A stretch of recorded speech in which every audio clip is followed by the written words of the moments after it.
anak-anak? Pagi. Jadi untuk kali ini Bapak akan membuat sebelum kita mulai pembelajaran, Bapak akan membuat sebuah keyakinan kelas. Apa itu keyakinan kelas? Betul? Yakin?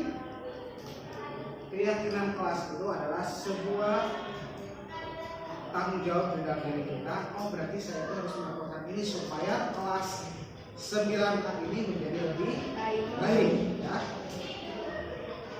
Contohnya, kayak kelas ini tidak boleh ribut, contohnya. Atau misalkan yang lain yang bisa membuat kalian di kelas ini nyaman. Pak, ayo di kelasnya yang ribut. Atau misalkan, ayo misalkan tidak ada sampah. Sebelum belajar tidak ada sampah, kayak gitu, boleh. Menurut kalian, apa keyakinan kelas yang cocok dengan kalian? Ya, sekarang Bapak bagikan ini sebuah stick note, ya. Stick note, kalian tuliskan apapun keyakinan yang menurut kalian baik untuk kelas ini, ya. Yang menunjang kalian dalam misalkan, contohnya, ketika belajar yang ke WC cuma 1 orang atau 2 orang, misalkan. Atau bebas sampai cuma, ya.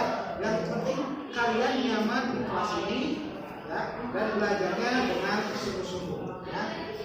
Sekarang Bapak bagikan, tulis keyakinan kelas kalian yang menurut kalian baik. Bapak bagikan.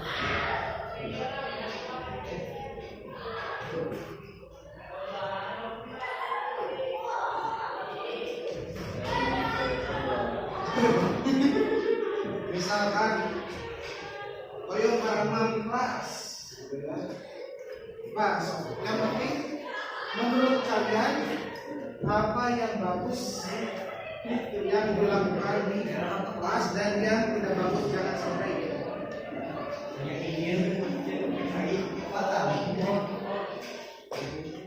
Nanti kalau sudah nanti akan ditempelkan. Nah, itu ada lembarannya, ada yang lainnya nanti ditempelkan di depan.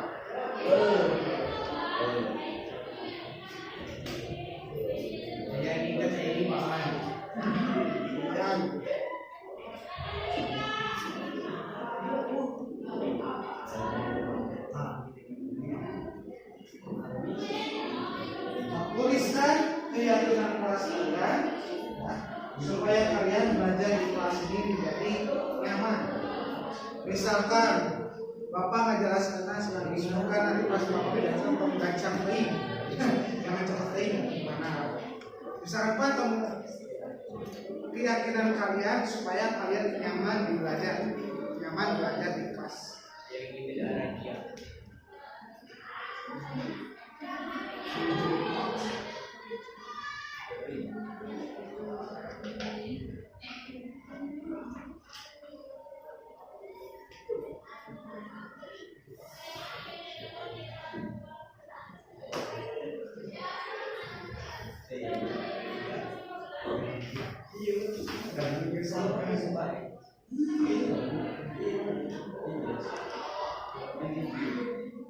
Bebas.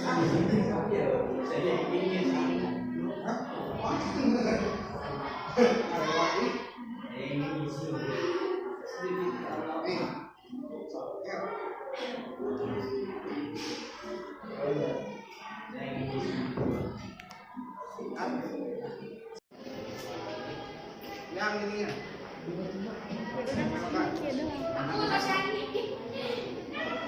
Oke, luruskan kami.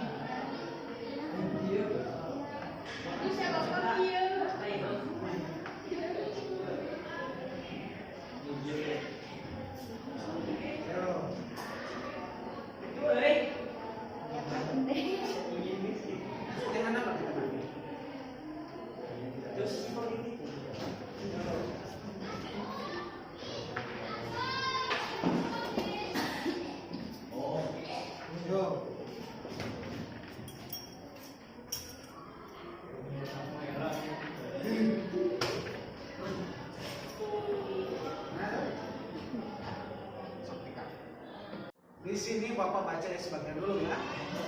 Ini yang paling pertama di sini harus bisa bertanggung jawab dan saling menghargai. Ya, gitu ya. Artinya apa? Ketika kalian diberi tugas atau tugas kalian harus bertanggung jawab terhadap tugas tersebut dan harus saling menghargai. Artinya apa? Ketika ada teman kalian yang terdepan, dengarkan, itu menghargai dan menghormati ya, dan bertanggung jawab. Yang selanjutnya di sini ada setiap ada guru, saya harap anak-anak bisa menghormati dan menyebut berarti ini dan guru ya. Yang kedua, dan tidak boleh ada sampah yang berserakan ya. Itu. Jadi ini kan demi siapa ya? Demi kita semua kan? Supaya kita belajar di kelas ini, kalian belajar nyaman, ya, tanpa ada. Nah, kalau misalkan banyak sampah di dia, yang kayak semua bau, contohnya waktu dulu ada di 9C, lihat apa? Limbunan tumpah, bau di kelas, nyaman mau? Tidak. Tidak kan? Saya kalau misalkan kelasnya wangi, belajar tuh jadi nyaman. Ya. Di sini ada selanjutnya. Saat belajar saya ingin kelas ini tidak berisik agar tidak mengganggu. Ini akhirnya mencoba sampaikan ya. Oke. Ya, ini kan ini saya ingin kelas 9A selalu aman, tentram, tidak ada kecemburuan. Cemburuan apapun, cemburuan. Maksudnya apa ya? Jadi cemburuan. Jadi jangan sampai kalian berarti ada yang keluar dia kan berarti yang tengah cemburu sosial ya. Jadi jangan sampai ya kalian kan ini 9A itu teman dari kelas 7, 8, 9 selama 3 tahun itu kan harus sudah saling sebagai kalau dia masih namanya keluarga. Kalian di sekolah itu hampir dari jam 6 sampai jam 1 ya. 5 jam di sekolah setiap hari, Senin sampai Jumat. Kalau ini mah ibaratnya lebih dari saudara sebenarnya. Kalau dari saudara kan kadang-kadang ketemu, kadang-kadang enggak kan. Harusnya kayak satu saudara, jadi jangan sampai ada kecemburuan ya. Jadi dari sekarang mulai begini ya. Terus selanjutnya saya ingin siswa-siswi 9A ini selalu akur, damai, tidak ada keributan, aman dahulu. Jadi ini bagus, ini berarti keinginan kalian supaya kelas 9A ini menjadi lebih baik ya. Berarti ini udah ada yang memperhatikan kalian. Berarti sudah ribut mungkin kan? Nah, ada yang akur mungkin ya. Berarti harus lebih berubah lagi ya. Karena kalian ini sudah sebagai teman yang dari kelas 7 ya. Kan belum ada yang pindah dari kelas 9A ke 9B ke 9A, ada kan? Ini dari kelas 7 9A terus kan? Ya. Berarti harus cuma lebih saudara, harus teman itu harus pindah. Di sini ada lagi. Oh, ini saling menghormati satu sama lain ya, sama menjaga kebersihan itu sama ya kayak tadi. Pengen kelas 9A menghindari sampah plastik dan pengen juga kelas ini selalu aman, bisa damai, dan menghargai sesama orang bagus ya. Jadi biasanya yang perempuan, yang cowok, yang laki-laki, saya ingin kehampangan. Dua orang, kehampangan 2 orang. Tidak mau ada razia. Bisa tidak ada razia, tapi yang penting kaliannya udah rapi belum? Dari ujung atas kepala sampai ke bawah itu udah rapi dan tidak ada yang membawa pelanggaran. Kalau misalkan guru udah yakin itu nggak akan ada razia kan gitu ya. Tapi nggak apa-apa, bagus ya. Berarti kalian ini masuk di razia dia masih kayak masih buat kan?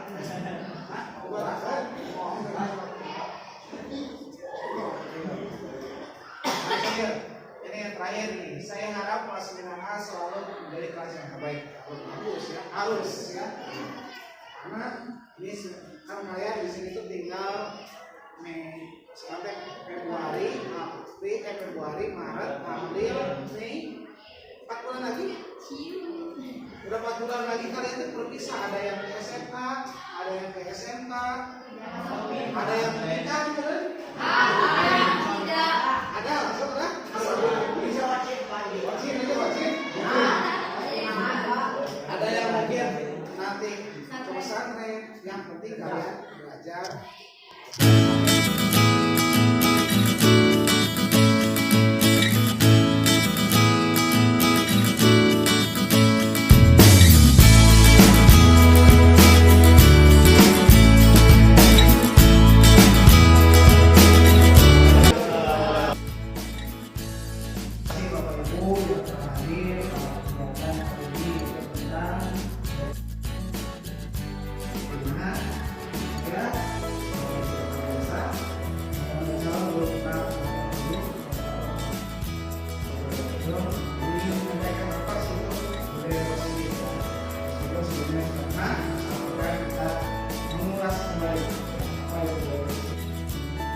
Yang pertama ini fasilitas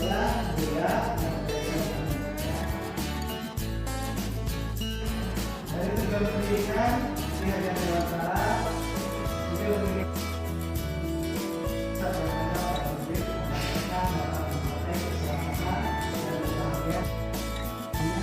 baik sebagai manusia maupun sebagai masyarakat.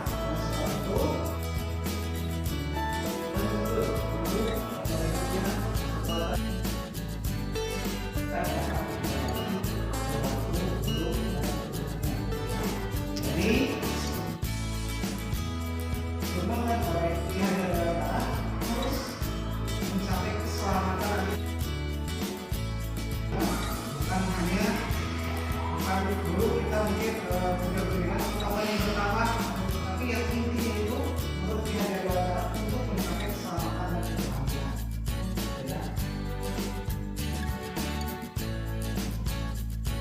Apa itu budaya positif? Yaitu budaya positif di sekolah itu nilai dan kegiatan di sekolah yang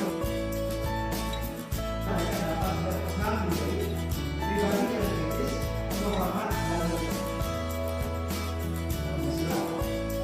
Biasanya kalau kita bisa melakukan seperti tugas bersama, olahraga, sebagai budaya-budaya positif yang dapat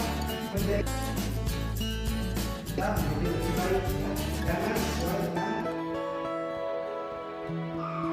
profil pelajar Pancasila yang telah kita kembangkan. Selanjutnya, perubahan paradigma belajar itu dapat mulai positif. Sekolah dapat menyediakan lingkungan yang positif, aman dan nyaman agar siswa berguna dan berkarya secara mandiri dengan pembelajaran yang berkelanjutan, sehingga yang berkelanjutan yang berdasarkan atas semangatnya. Artinya peserta didik itu dengan berubah sikap peserta didik menjadi lebih baik. Mereka dapat berpikir dan rasa mereka bisa belajar dan mandiri dan punya tanggung jawab. Ini ada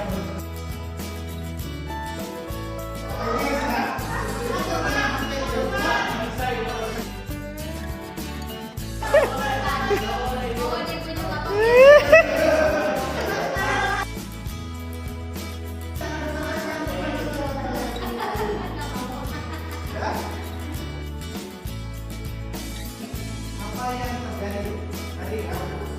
Jadi apa yang kertas itu kan lebih berarti kan?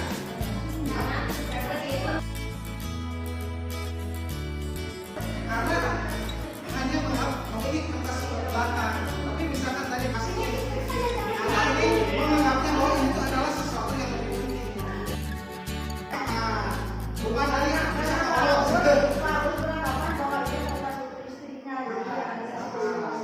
itu ya, sama kayak siswa. Jadi kalau siswa itu kita dirinya penting, ya kita harus cari dalam diri membukakan ya, hal yang pentingnya itu, maka guru ya.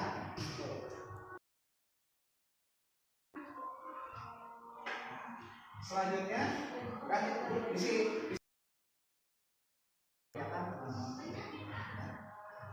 beli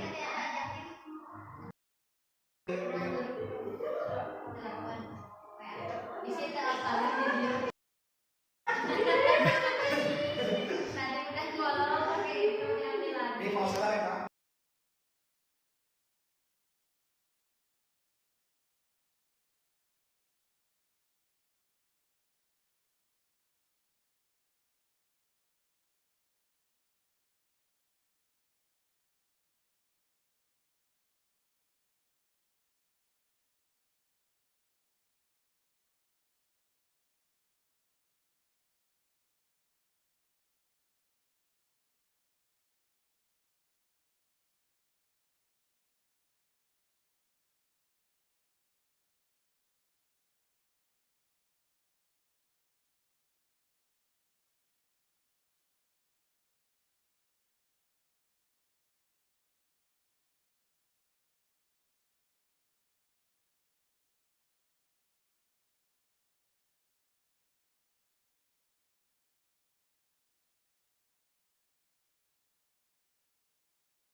Posisi kontrol segitiga distribusi itu yang akan kita bahas dalam sekarang. Nah, kita misalkan ada misalkan Anda dan teman Anda, ya.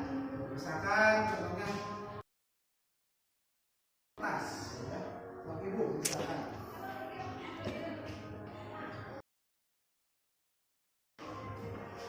misalkan Bu Titin, ya. Bu Titin kita bagikan ke bagus. Ini bunga kertasnya bagus.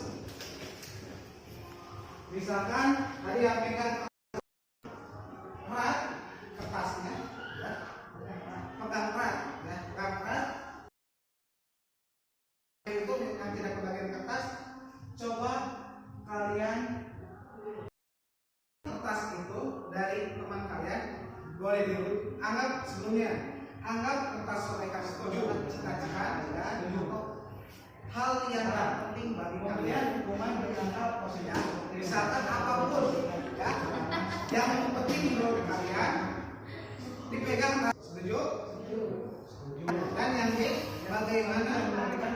Ya, barang berharga anggap misalkan ini tuh setuju? Maka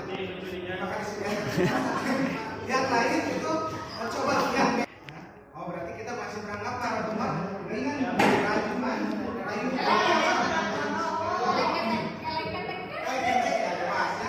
bagaimana caranya supaya si kertas yang ada di dalam yang kan coba bahas ini, yaitu yang pertama disiplin positif dan nilai-nilai kebajikan universal.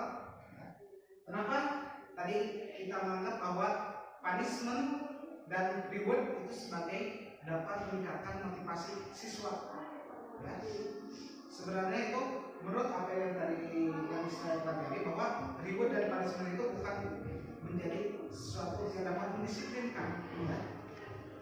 Karena itu tuh hanya baru dari motivasi eksternal, bukan dari dalam diri siswa, sehingga ketika udah beberapa selang maka akan kembali lagi ke awal.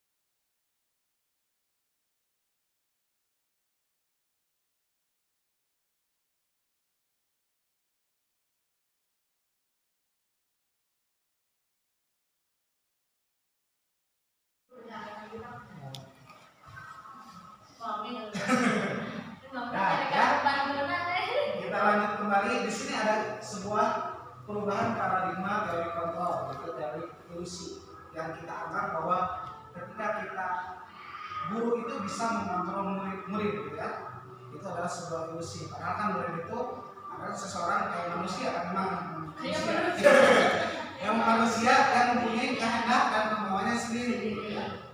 Jadi ketika guru mengontrol itu sebenarnya bukan mengontrol, cuma hanya ingin kalau misalkan kita papagahan di sekolah tapi udah keluar kan udah break lagi, kembali lagi ke awal, gitu ya. Jadi karena itu tadi di sini guru itu ilusi seorang guru itu adalah mengontrol, ya. Selanjutnya yang kedua, ilusi bahwa semua penguatan positif, efektif dan bermanfaat. Ini ya bisa. Artinya apa?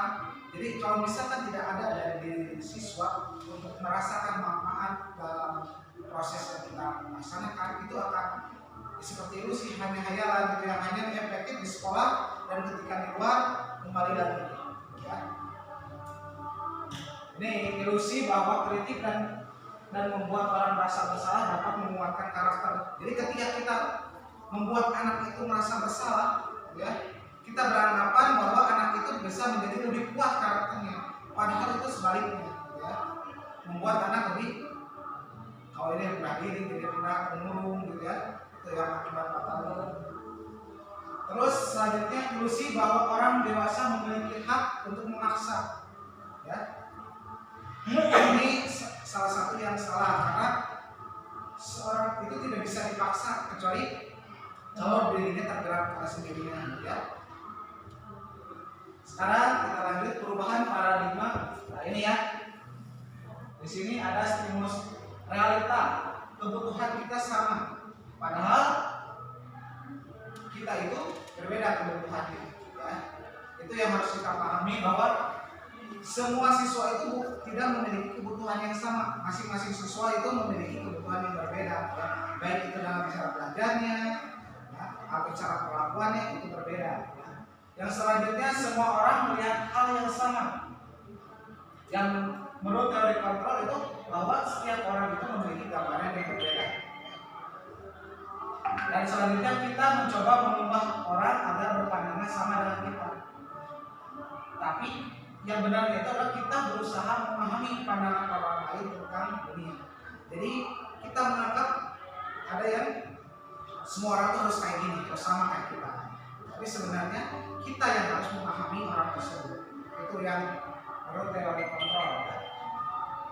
Yang selanjutnya, perilaku buruk dilihat sebagai suatu kesalahan. Kita balikkan. Kalau misalkan itu hal yang, jadi nanti kan negatif ya. Tapi harus semua perilaku itu pasti memiliki tujuan. Anak melakukan hal yang negatif itu pasti memiliki tujuan. Kita harus tahu dulu tujuannya apa, ya, sebelum menjudge bahwa anak tersebut salah.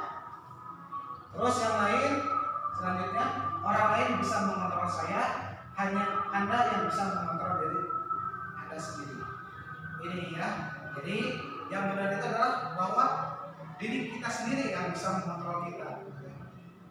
Apakah kita mau ke arah yang positif atau negatif itu tergantung diri kita sendiri. Yaitu dari siswa akan diarahkan kemana itu tergantung dari siswa sendiri. Ya. Dan kita hanya bertugas untuk mengarahkan. Ya.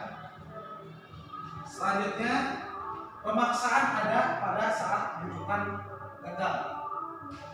Yang benar itu adalah kolaborasi dan konsensus menciptakan pilihan-pilihan yang baru. Ya. Maksudnya kayak gimana? Dengan paksaan itu bukan sesuatu yang benar, tapi dengan kolaborasi, dengan mengajak, ya, akan menciptakan pilihan-pilihan baru yang positif. Selanjutnya, model berpikir menang atau kalah. Yang benar itu adalah model berpikir menang-menang. Jadi jangan sampai ada yang menang, ada yang kalah, tapi harus berpikir bahwa bagaimana supaya kita dengan siswa itu menang-menang, win to win, ya, dan win to lose, ya, supaya sama-sama berhasil, ya. Apakah makna disiplin? Ya, berasal dari bahasa Latin yaitu disiplina, yang artinya belajar. Jadi disiplin itu artinya adalah belajar menurut bahasa Latin. Belajar ya kalau ini ya. Kalau baca disiplin ya. Karena disiplin juga itu kan belajar ya sebenarnya ya. Jadi disiplin diri membuat orang menghindari potensinya. Seharusnya dengan disiplin diri kita dapat menjadikan potensi yang ada di dalam dirinya terus tujuan yang dihargai. Ya. Namun dalam budaya kita, karena kata disiplin telah berubah menjadi sesuatu yang dilakukan seseorang pada orang lain untuk mendapatkan kepatuhan. Ini tadi yang kata Paulus betul. Disiplin, belajar disiplin berarti belajar ya. Jadi di kita itu udah keliru. Disiplin itu sebagai satu kepatuhan ya, untuk menaati peraturan. Kalau misalkan kita taat peraturan berarti itu disiplin gitu ya. Kalau kita tidak taat berarti melanggar disiplin gitu kan. Sebenarnya disiplin itu untuk melatih ya, atau untuk menggali seseorang, menggali potensinya untuk menuju tujuan yang lebih baik gitu ya. Disiplin itu proses. Betul, proses bukan hasil. Ya. Kata disiplin dengan ketidaknyaman bukan dengan apa yang kita hargai ya. Nah ini, jadi cenderungnya itu adalah menghubungkan kata disiplin dengan ketidaknyamanan. Jadi disiplin itu membuat anak itu kalau disiplin berarti harus jadi istilahnya tidak nyaman, membuat orang tidak nyaman gitu ya. Selanjutnya nilai-nilai dan kebajikan universal. Nilai-nilai kebajikan adalah sifat-sifat positif manusia yang merupakan tujuan mulia yang ingin dicapai setiap individu. Nilai-nilai tersebut bersifat universal dan lintas masa, suku, agama, bangsa maupun latar belakang. Nilai-nilai kebajikan yang ingin dicapai oleh setiap anak manusia yaitu kita mengenal dengan profil pelajar Pancasila. Jadi nilai-nilai yang artinya nilai-nilai kebajikan itu adalah sifat-sifat yang positif yang ingin dicapai oleh murid-murid kita atau yang harus murid-murid kita capai. Di mana nilai-nilai positif kita itu adalah mengenal atau mengacu kepada profil pelajar Pancasila. Di mana profil pelajar Pancasila itu yang pertama adalah beriman, bertakwa kepada Tuhan yang Maha Esa dan berakhlak mulia. Yang kedua, mandiri. Ketiga, berdarah produktif. Keempat, berkebinekaan global. Yang kelima, gotong royong. Dan yang terakhir, kreatif. Jadi anak-anak itu pasti ingin mendapat nilai-nilai ini. Dan bagaimana kita sebagai seorang guru untuk mencapai nilai-nilai yang baik ini ya. Itu kembali kepada kita dan diri siswa sendiri. Selanjutnya, teori motivasi perilaku manusia. Di sini ada untuk menghindari, ini kita anggap bahwa teori motivasi itu ada dua, yaitu dari dalam diri atau dari luar, eksternal dan internal.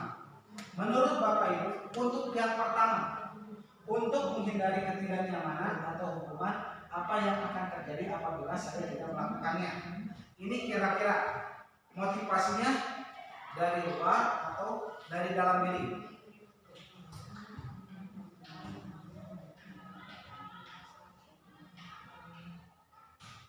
Dari luar.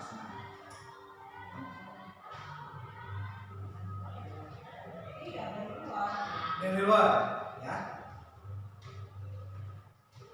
Betul ya. Yang pertama ini motivasi dari luar, ya. Di mana di sini kita lihat karena ada ketidakhukuman. Hukuman berarti ada yang menghukum ya. Jadi anak itu belum sadar bahwa masih takut sama yang di luar, ya. Bukan dari dalam diri keyakinannya ya. Selanjutnya yang kedua, untuk mendapatkan imbalan dari orang lain, apa yang akan saya dapatkan apabila saya melakukan? Ini dari luar atau dari dalam? Dari luar juga ya. Karena ini masih harus iming-imingi dulu atau harus dapat reward dulu baru mau gitu ya. Yang terakhir, untuk menghargai diri sendiri, saya akan menjadi orang seperti apa bila saya melakukannya. Ini kira-kira dari mana? Dari dalam, karena ini sudah sadar ya, sudah sadar bahwa keinginan itu harus kayak gimana ya.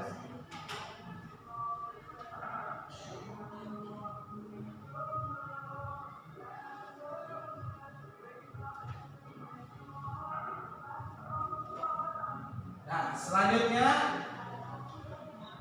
nah ini.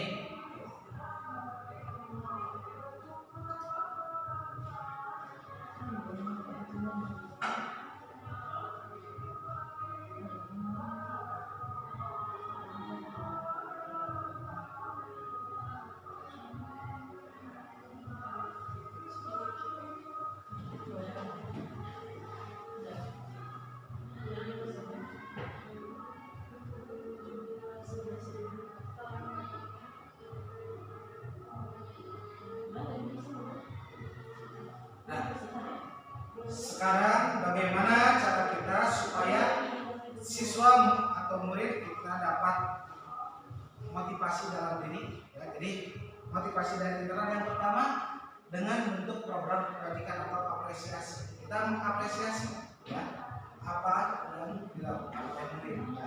Tuh. Yang pertama, dalam memberikan apresiasi atau pengakuan perlu diingat beberapa hal. Yang satu, beri pengakuan secara khusus. Misalkan ketika anak telah baik melakukan sesuatu, kita beri apresiasi atau beri pujian ya. Itu sebagai tanda bahwa kita memperhatikan mereka. Yang beri pengakuan secara pribadi langsung kepada siswanya. Beri pengakuan kepada semua murid dengan bergantian. Beri pengakuan secara konsisten, terus fokus pada proses. Jadi kembali lagi kepada siswa ya, kita beri pengakuan supaya siswa menjadi lebih baik, supaya muncul motivasi dalam dirinya ya.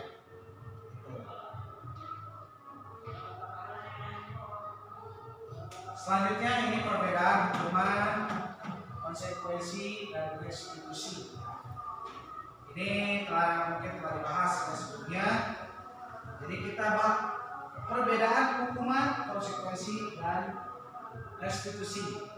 Hukuman itu ini sebagai contoh, hukuman itu sesuatu yang menyakitkan ya, harus terjadi. Terus kalau konsekuensi itu sesuatu yang harus terjadi. Restitusi itu adalah pilihan. Jadi kalau hukuman itu memang harus terjadi ketika anak misalkan, ketika anak melanggar, ya, kita hukum fisik berarti itu adalah hukuman. Nah, sedangkan misalkan kalau anak sudah melanggar peraturan dan kita udah kasih tahu peraturannya kayak gimana, itu namanya konsekuensi. Kalau restitusi, kita cari tahu dulu kenapa anak itu bisa melakukan hal tersebut ya, dan kita berikan pilihan kepada anak ya. Tuh, di sini korban hukuman, ini misalkan ketika ada korban mendapat keadilan, ini untuk hukuman. Korban bisa diabaikan ya. Korban mendapatkan ganti. Artinya mendapatkan ganti karena dapat pilihan ya tadi. Dan selanjutnya ini peraturannya adalah kamu harus. Kalau hukuman, jadi anak mau tidak mau harus menuruti hukuman ya. Sedangkan kalau konsekuensi apa peraturannya ya, jadi harus mengingatkan kepada anak gitu ya. Jadi ini tuh udah ada aturan, kamu tahu kan aturannya apa gitu kan.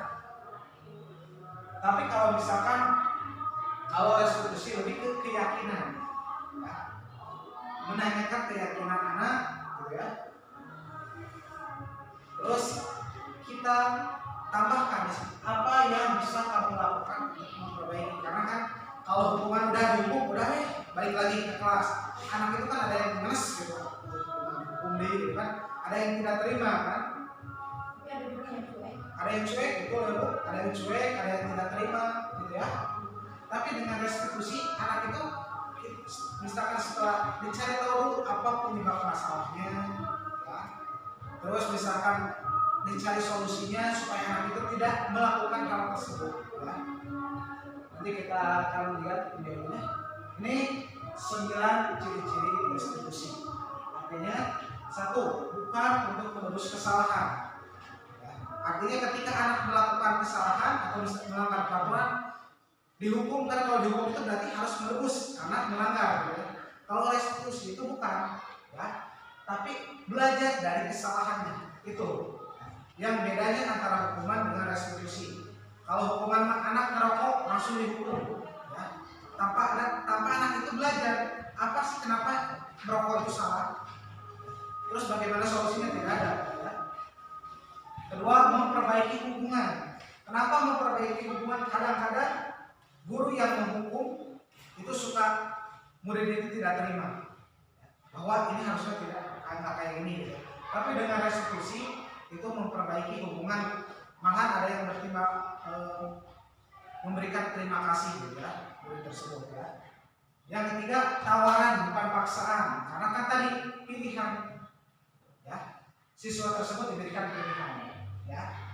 Selanjutnya, restitusi itu menuntut melihat ke dalam diri. Jadi lihat dalam diri kenapa kamu itu bisa melakukan kesalahan tersebut itu, ya.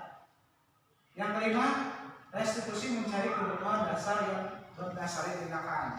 Contohnya, ketika misalkan ada siswa yang telat, kenapa telat bisa telat gitu? Apakah bangun terlambat? Berarti kita cari solusi supaya bangunnya itu tidak telat pada siswa, ya.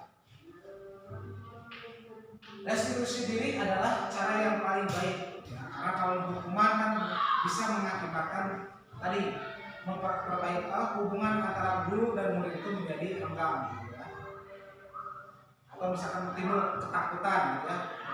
Kan di sekolah itu harus ramah anak, gitu ya. Bukan anak itu merasa takut gitu kalau sekolah itu, jangan sampai seperti itu, ya. Selanjutnya, restitusi itu fokus pada solusi, ya. Supaya anak, kan tadi restitusi itu adalah untuk belajar dari kesalahan. Jadi bagaimana caranya kesalahan tersebut supaya tidak terjadi kembali? Nah, nanti mencari solusinya.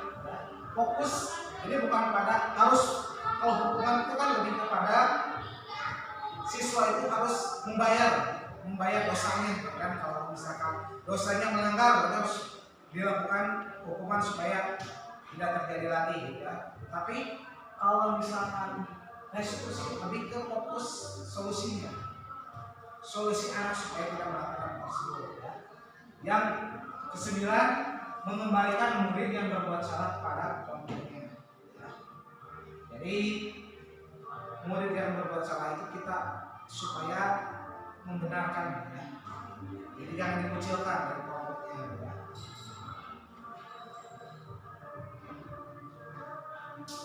Di sini ada 2 contoh keyakinan kelas.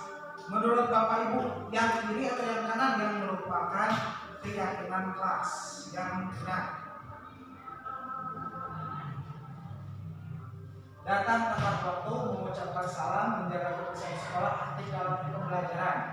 Kami, guru dan murid yang saling menyayangi, kami murid yang semangat belajar, kami murid yang peduli. Menurut Bapak Ibu yang mana? Yang menurut kanan atau kiri? Yang kanan. Coba, kenapa begitu kanan? Karena di sini yang melakukannya adalah guru dan murid, jadi saling menyayangi. kami guru dan murid yang saling menyayangi, tapi ada feedbacknya, ada guru dan murid. Ada lagi yang lain ingin menambahkan? Yang kiri itu lebih ke aturan. Aturan. Kalau jadi itu semacam tuntutan dari seseorang, dari suatu pihak ke pihak lain. Kemudian kalau yang kanan itu, jadi dengan penuh kesadaran sendiri, di situ ada cirinya kami, guru dan murid. Berarti kan yang menyatakan itu adalah hasil dari pemikiran guru dan murid tersebut. Menyadari kalau kita harus saling menyayangi. Terus kami murid yang semangat belajar. Jadi itu kan kalau kita lihat keluar dari diri sendiri. Tidak sepihak berarti ya. Keyakinan diri yakin sendiri. Keyakinan muncul dari keyakinan diri sendiri. Ya betul ya. Tadi teori motivasi. Jadi ada motivasi eksternal, ada motivasi internal. Kalau misalkan ini tadi betul kata Bunga, ini masih peraturan yang mana anak itu ini mah kalau melanggar ini berarti kan melanggar peraturan. Ya. Tapi kalau misalkan yang itu dari internal siswanya, kami berarti kan dari diri sendiri itu. Kami guru dan murid ya yang saling menyayangi, berarti dari dalam diri sendiri ya. Terus kami berarti anak itu udah ini kita harus kayak gini gitu. Karena ini munculnya ucapan diri sendiri gitu kan.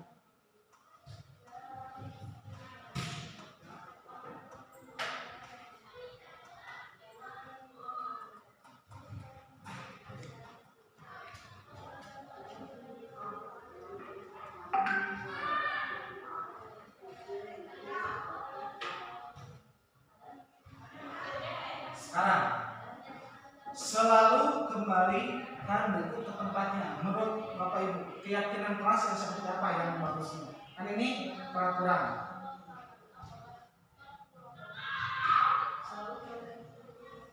Kami selalu kembalikan buku ke tempatnya. Kan ini kan peraturan. Kalau misalkan keyakinannya supaya muncul dalam diri anak itu bahwa saya itu harus mengembalikan buku kepada tempatnya. Kami kembalikan buku ke tempatnya setelah selesai membaca. Jadi soal cerita. Salah cerita. Setelah kembalikan buku ke tempatnya. Jadi saya harus dari kesadaran. Kan ini kan peraturan nih, baru masih menjadi keyakinan. Berarti harus Jadi kalimat ini supaya menjadi keyakinan. Saya setelah Saya selesai selalu belajar mengembalikan pasti buku ke tempatnya. mengembalikan buku. Saya selalu mengembalikan buku ke tempatnya. Saya setelah selesai belajar Selalu mengembalikan buku ke tempatnya. Baik ya. Coba yang kedua, dilarang mengganggu orang lain. Saya tidak mau mengganggu orang lain. Saya sangat menghargai orang lain. Saya sangat menghargai orang. Saya tidak akan mengganggu orang lain. Bisa. Hadir di sekolah 15 menit sebelumnya. Mana? Sebelum. Hadir 15 menit sebelumnya.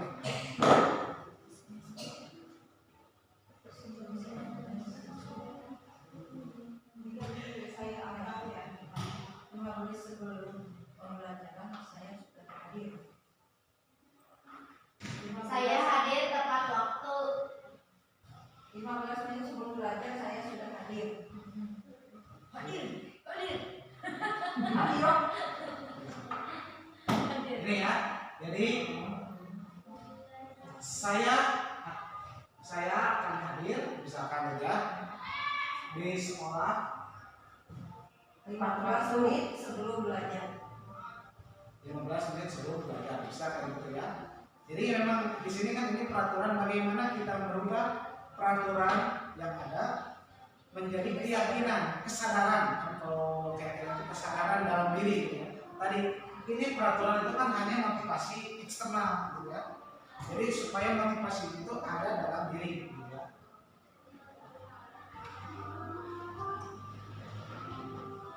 Terus kalau dilarang melakukan kekerasan, saudara, Nah, kalimatnya tuh kalau masalah ini ya, keyakinan pasti jangan kalimat negatif. Jadi jangan ada kata dilarang atau tidak boleh gitu. Jadi ini positif. Kalimatnya tuh berbentuk narasi. berarti dilarang saya akan bukan berarti saya tidak akan Jadi melakukan diksi kekerasan. katanya tuh yang Kekerasan. positif. Diganti si kekerasan itu mengaitkan kekerasan. Iya, jangan ada yang kata-kata. Saya akan menyayangi teman. Keren? Yang gini kan? Kami akan saling menyayangi dan saling menghargai. Jadi lebih ke keyakinan dalam diri, jadi muncul dari diri berbau positif, maknanya positif. Nah, jadi kan Terus kalau ini kan tadi itu udah pasti ya kan. dilarang menggunakan narkoba. Coba kira-kira kata-kata yang positif dan keyakinan. Saya tidak akan Saya akan menjaga tubuh, misalkan menjaga kesehatan dengan menjauhi lingkungan yang Nah, tidak baik.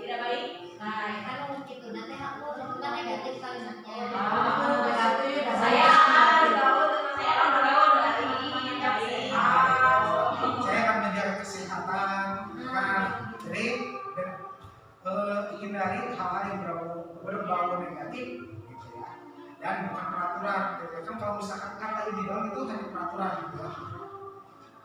Selanjutnya, di sini kebutuhan manusia tadi ya. Siswa juga kan termasuk manusia, gitu ya. Jadi harus bagaimana kita cara agar manusia tersebut atau siswa tersebut ini. Yang pertama adalah kasih sayang dan rasa terima kasih. Tadi ya, siswa itu butuh apresiasi di mana ya, siswa itu butuh apresiasi, rasa pengakuan, karena memang manusia ya, jadi butuh rasa sayang dan rasa terima kasih, rasa diterima. Jadi ketika siswa melakukan hal positif, kita beri pengakuan atau beri apresiasi. Siswa itu mulai, oh, saya itu melakukan hal itu berarti benar. Ya. Selanjutnya penguasaan. Ya. Siswa itu penguasaan itu kemampuan untuk menguasai materinya, pelajarannya. Kebebasan itu adalah siswa itu pengen tidak terkekang. Pengen bebas, karena itu tadi tanpa peraturan, jadi harus yakin dalam dirinya. Selanjutnya kesenangan tadi, karena di awal menurut KHD atau Ki Hajar Dewantara, tujuan dari pembelajaran itu harus supaya menyenangkan, ya, membuat siswa itu bahagia dan selamat, gitu ya.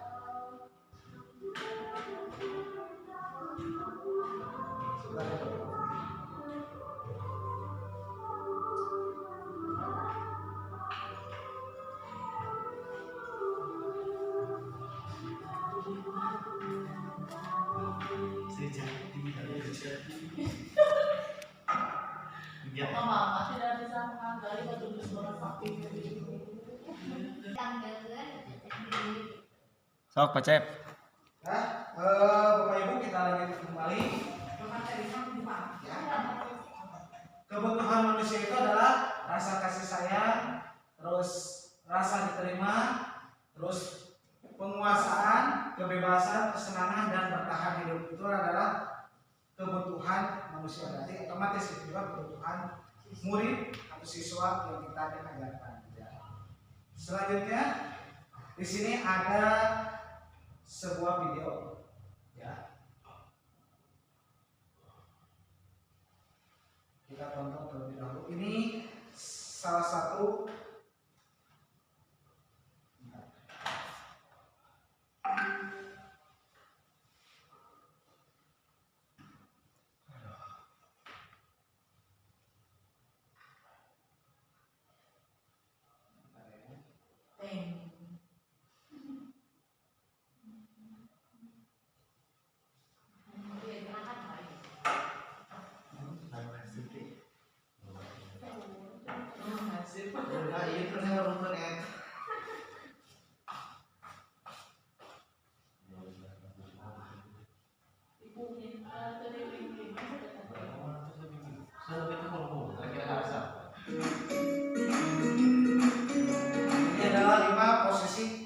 Salam bahagia Ibu dan Bapak Guru hebat.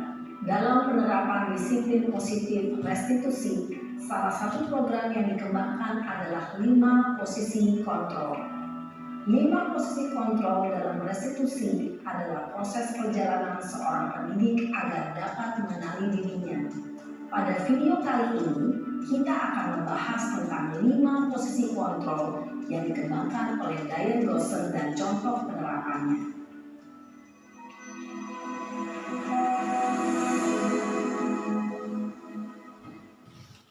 5 posisi kontrol itu adalah 1. Posisi penghukum, 2. Posisi pembuat rasa bersalah, 3. Posisi teman, 4. Posisi pemantau atau monitor, dan 5. Posisi manajer. Untuk lebih memahami kelima posisi tersebut, mari kita saksikan kasus Naren yang terlambat hadir 20 menit di sekolah dan melihat bagaimana kelima posisi kontrol dalam menghadapi masalah tersebut.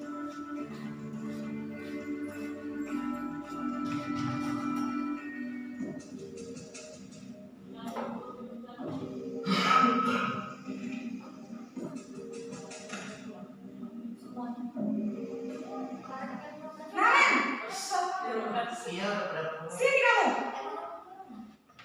Tidak ada. Selamat pagi, Bu. Selalu terlambat. Tidak ada, Bu. Kamu deh, pasti terlambat. Maaf, Bu. Saya Apa? Apa coba?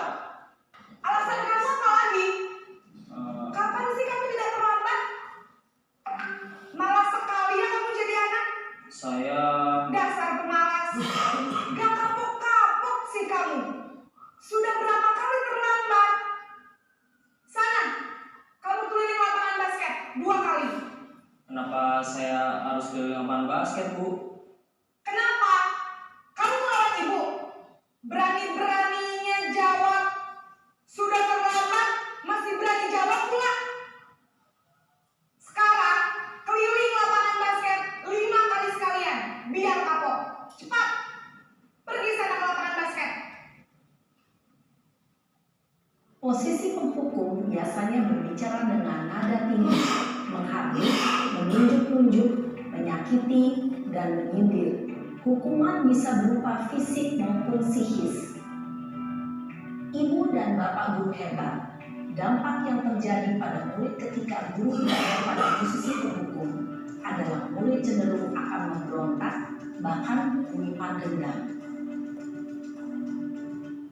Ini ya, dari tadi video ini adalah salah satu yang pertama seorang posisi kontrol guru sebagai penghukum, ya. Di mana Ibu ada kakak di sini mana ya? Saya siapa tahu punya kita terlalu udah wah. Pas proyek proyek. Oh ya jadi gimana? sampah. Masih ada opsi.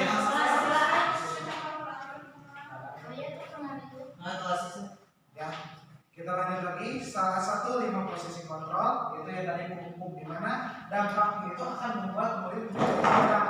Tadi kan kita belum tahu apa-apa langsung menghadik kamu pemalas, gitu ya. Gitu kan? Terus tidak menyukai guru atau mata pelajaran yang diganggu, ini adalah salah satu akibat atau dampak diakibatkan oleh guru sebagai penghukum.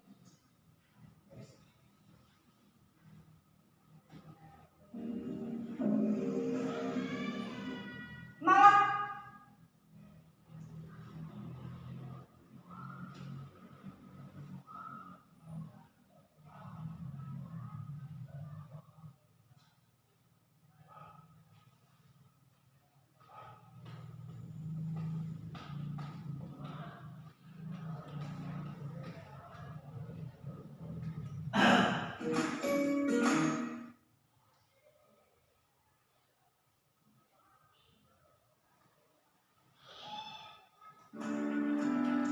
Sekarang posisi membuat rasa bersalah.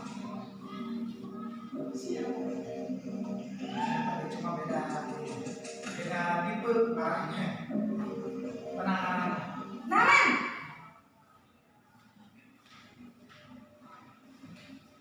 Selamat pagi, Bu. Naren, kamu kenapa terlambat lagi, nak? Ya Tuhan, Naren, kamu senang ya bikin ibu susah ya? Kalau kamu terlambat lagi, nanti ibu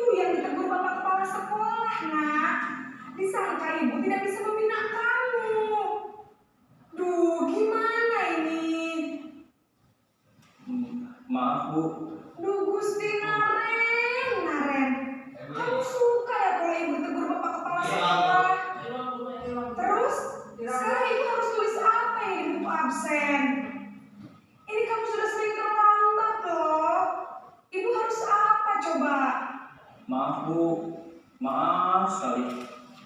Ya sudah, lain kali jangan bikin ibu susah lagi ya nak ya. Ibu tidak akan kuat lagi kalau kamu gini terus. Bisa jantungan kalau ibu tegur bapak kepala sekolah. Sana cepat ke kelas. Maaf ya Bu, maaf sekali. Posisi membuat rasa bersalah, berbicara dengan nada tenang, cenderung lembut. Namun kata-kata yang diutarakan membuat murid merasa menjadi orang yang gagal. Memandang buruk dirinya sendiri, merasa tidak berharga, dan tidak sanggup membahagiakan orang lain. Ketika guru mengambil posisi pembuat rasa bersalah, murid akan menganggap dirinya yang bersalah dan ia akan menyimpan emosi negatif tersebut di dalam. Ini ya. Jadi tadi dari efek seorang guru membuat, jadi kan ada tadi yang 5 posisi kontrol, yang kedua ini adalah tentang membuat merasa bersalah. Gitu ya. Jadi seorang guru yang merasa anak itu salah karena salahnya. Gitu. Jadi membuat nanti dampaknya itu tadi membuat murid merasa bersalah terus, gitu. Atau jadi nanti rendah diri. Ya. Itu akan akibat dari seorang guru yang mempunyai posisi kontrol sebagai pembuat merasa bersalah. Dalam dirinya. Nah, sekarang posisi yang ketiga itu sebagai teman.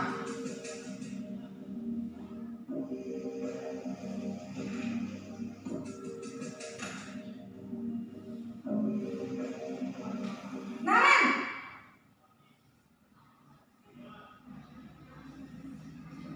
Selamat pagi Bu.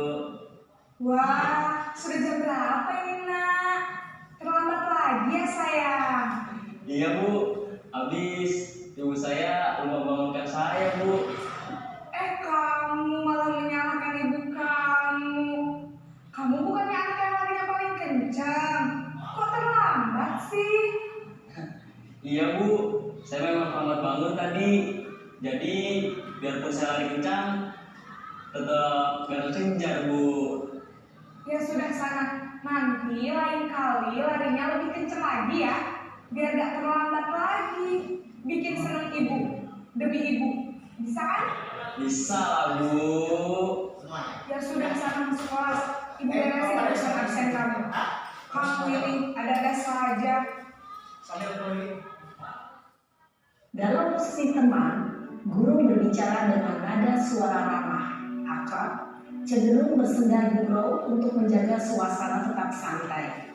Murid akan merasa senang, aman, dan akrab dengan guru. Identitas yang tercipta adalah identitas sukses atau berhasil. Namun, perlu diingat, karena ini masih dorongan eksternal, maka ada faktor ketergantungan dari murid kepada orang tertentu. Nah ini ya, meskipun tadi di awal bisa dikatakan bahwa posisi kontrol guru sebagai teman itu tadi dapat membuat anak merasa nyaman, ya, aman, tapi ini masih dalam tadi motivasi eksternal, motivasi dari luar, ya, sehingga nanti anak itu akan tergantung. Jadi kalau misalkan mendukung mama guru ini baik, gitu kan, ada kan kayak gitu. Jadi tidak ada motivasi dalam dirinya gitu. Terus ada murid tidak mandiri dan tidak berpikir untuk diri sendiri, karena kan tadi motivasi dari luar gitu ya. Sekarang selanjutnya Di sini guru aksennya, sehingga di lain waktu murid bisa berperilaku baik, namun hanya kepada orang-orang tertentu saja. betul ya, jadi hanya orang-orang tertentu, hanya guru ini, hanya guru yang baik kepadanya, tapi kepada guru yang beda lagi gitu ya. Ini posisi kontrol keempat.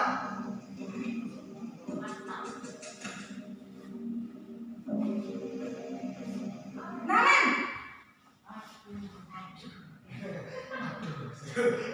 Selamat pagi Bu.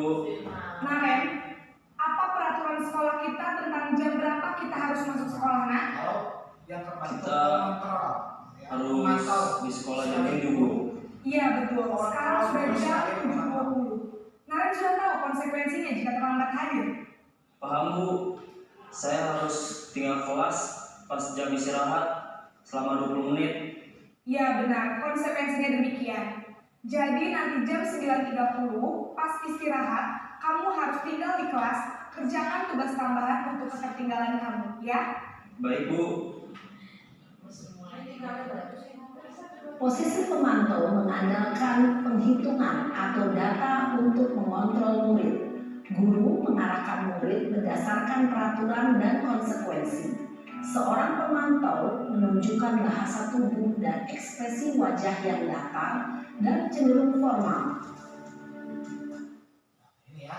Jadi posisi yang keempat itu posisi kontrol sebagai pemantau, di mana tadi guru itu sebagai penghitung udah berapa kali melakukan kesalahan gitu ya, dan bahasa itu tadi bahasa itu data, gitu ya. Bahasa itu sesuai dengan aturan. Jadi ada yang kayak gitu kan guru, jadi pokoknya melanggar ini udah berapa kali dicatat gitu ya. Kalau misalkan dulu ada sekolah yang berbasis reward, gitu ya. Misalkan ada yang poin, itu kan salah satunya posisi guru sebagai pemantau gitu ya. Dampaknya dapat apa? Jadi murid akan menghitung konsekuensi dan hadiah tanpa memahami sepenuhnya ini. Jadi masih motivasi eksternal. Jadi anak tuh hanya menghitung, oh ini kalau melakukan banyak kesalahan poinnya segini. Misalkan kalau plusnya dapat apa rewardnya, gitu kan? Jadi anak itu dapat tidak sepenuhnya mandiri. Gitu. Nah yang terakhir posisi manajer.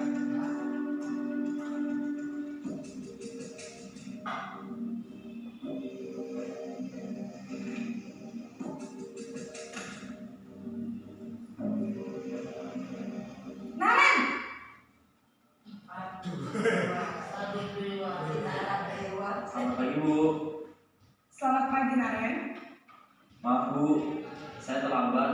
Iya, sekolah masuknya jam 7, sekarang sudah jam 7.20. Jadi sekarang bagaimana ini, Naren? Maaf Bu, saya lupa setel alarm saya semalam. Baiklah, menurut kamu, keyakinan sekolah yang mana yang perlu kamu tingkatkan? Menghargai diri sendiri dan orang lain mungkin ya Bu. Setuju. Jadi, apakah Naren meyakini prinsip saling menghormati tersebut? Iya Bu, saya meyakininya.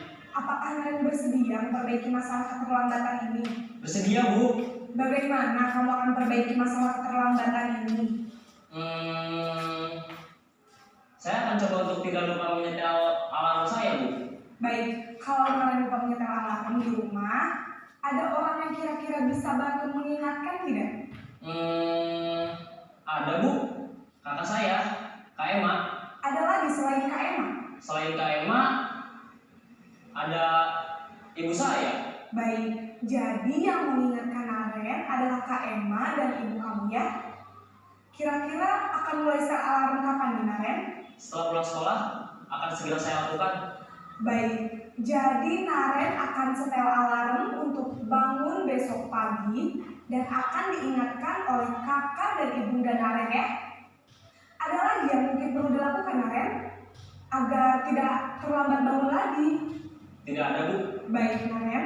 Terima kasih untuk kerjasama kamu. Sekarang kamu perlu kembali ke kelas untuk belajar. Baik Bu, terima kasih.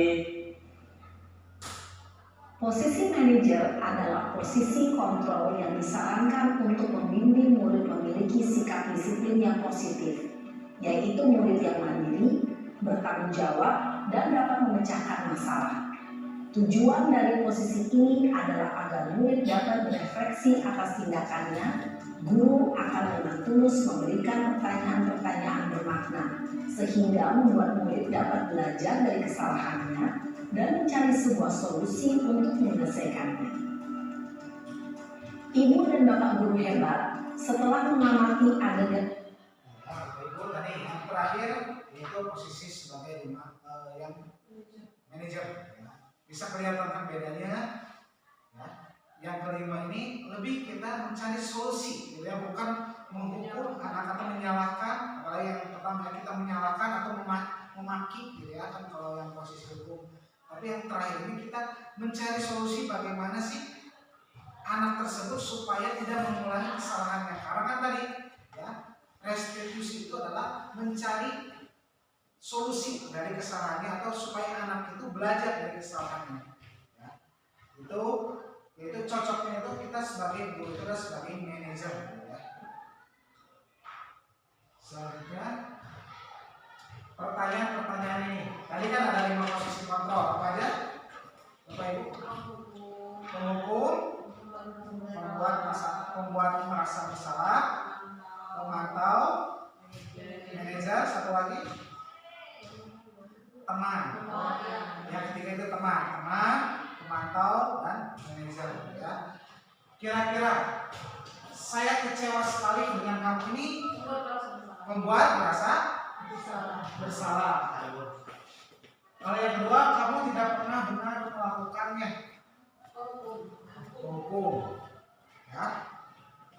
Terus, ayolah lakukan demi ibu atau bapak ini, teman. Apakah kamu mau mendapatkan stiker bintang hari ini?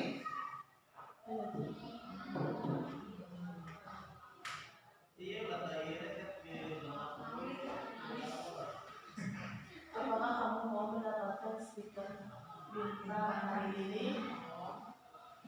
Itu kira-kira teman atau murid atau pemantau atau misalkan manajer.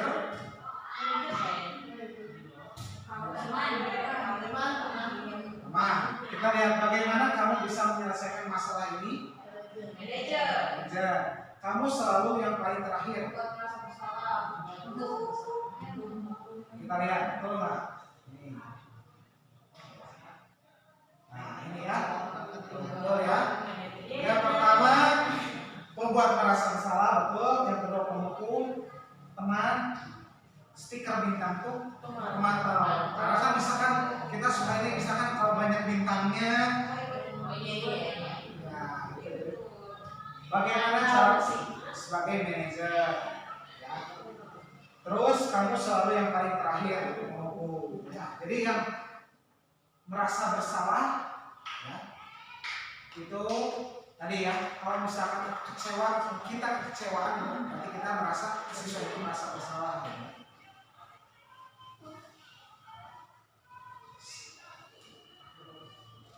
Selanjutnya segitiga restitusi. Tadi ya. Jadi yang pertama itu untuk melakukan segitiga restitusi itu menstabilkan identitas ya. Dengan cara kayak gimana membuat anak supaya tenang dulu. Itu contohnya setiap orang pasti pernah melakukannya. Selanjutnya menanyakan keyakinan keras apa yang telah kamu langgar atau misalkan yang tidak sesuai. Ya. Terus yang selanjutnya validasi tindakan yang salah. Misalkan kamu tentu punya alasan mengapa kamu melakukan itu. Ya. Ini contoh segitiga restitusi. Sebagai contoh,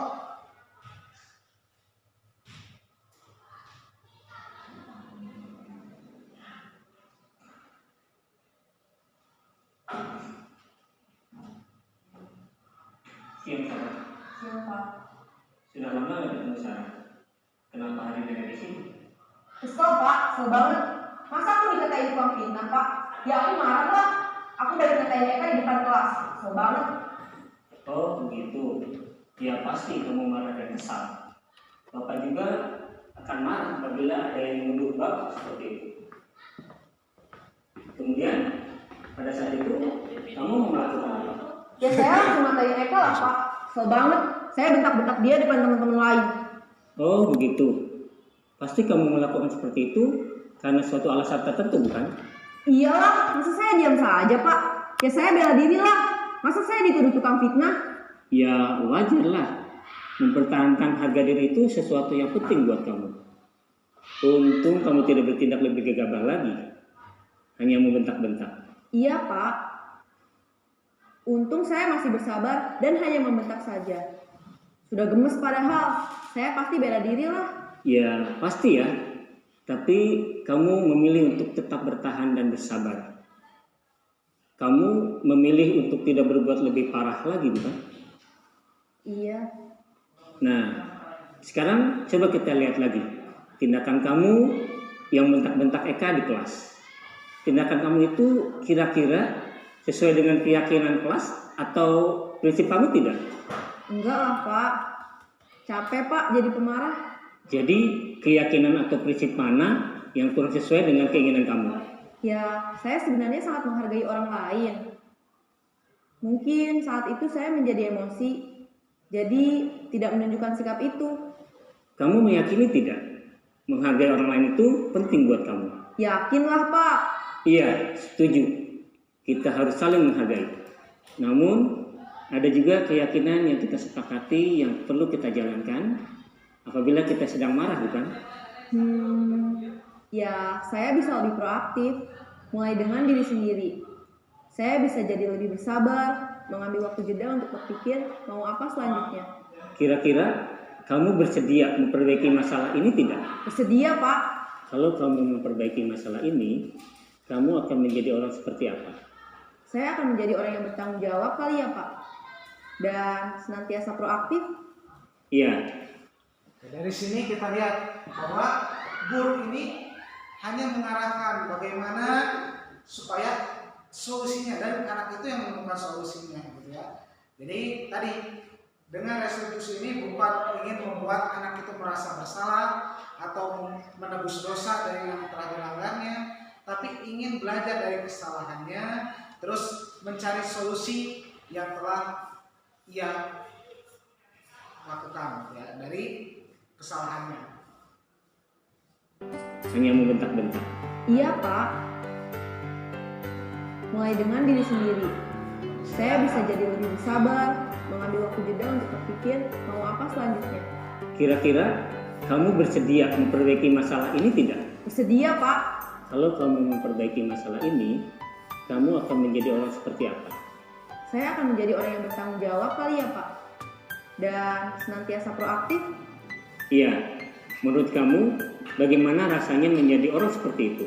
Ya nyaman lah. Bangga bisa bersabar dan menahan diri. Baiklah kalau begitu. Yuk kita pikirkan bagaimana memperbaiki masalah ini. Ya, jadi anak itu pasti tadi motivasi yang ada di dalam dirinya muncul, ya, apa yang bisa ia lakukan.